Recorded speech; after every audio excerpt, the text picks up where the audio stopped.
Bonjour, c'est Romain de Frandroid et je suis aujourd'hui retourné sur le stand de Samsung afin de vous montrer en détail les nouvelles fonctionnalités logicielles des Samsung Galaxy S7 et S7 Edge.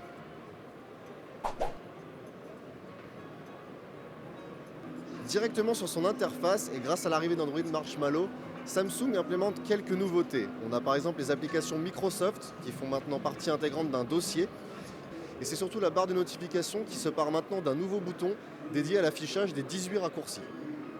L'application photo ne comprend pas non plus beaucoup de modifications. On y trouve simplement un mode aliment dédié à la prise de photos de nourriture, comme sur Instagram par exemple, et aussi un mode hyperlapse qui permet de faire une capture longue de vidéo qui est directement convertie en format raccourci. La fonctionnalité propre au Galaxy S7 Edge, c'est le volet latéral. Ce volet latéral, il permet d'afficher des contacts favoris, c'était le cas sur le Galaxy S6 Edge déjà, mais désormais on peut paramétrer une dizaine d'applications en plus pour un accès rapide, mais également des tâches, à peu près au même nombre, mais aussi des outils comme une règle ou une lampe torche. Il existe également un volet dédié à l'affichage d'actualités en provenance de Yahoo News. Ce volet latéral, il est paramétrable, c'est-à-dire qu'on peut le placer soit à gauche, soit à droite de l'écran. Il est aussi possible de jouer sur la taille des icônes. Et enfin, il est possible de jouer sur la transparence. Le Samsung Galaxy S7 se dote également d'une application dédiée au jeu qui se nomme Game Center et qui agit en fait en deux temps.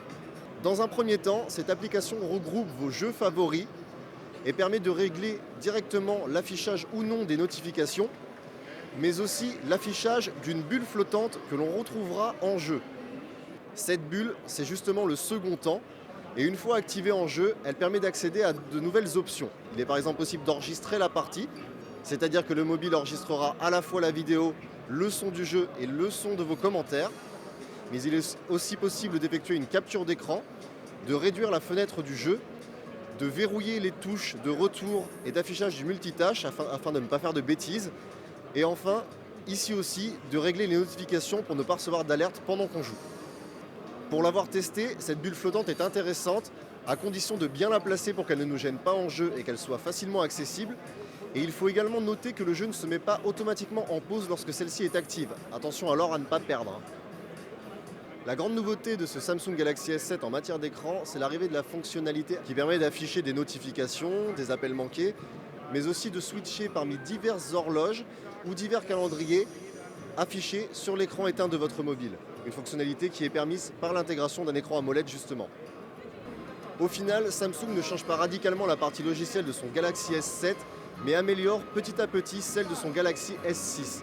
À voir désormais lors de notre test si ces fonctionnalités nous sont utiles au quotidien. N'oubliez pas de vous abonner à notre chaîne YouTube si vous voulez recevoir toutes nos dernières vidéos.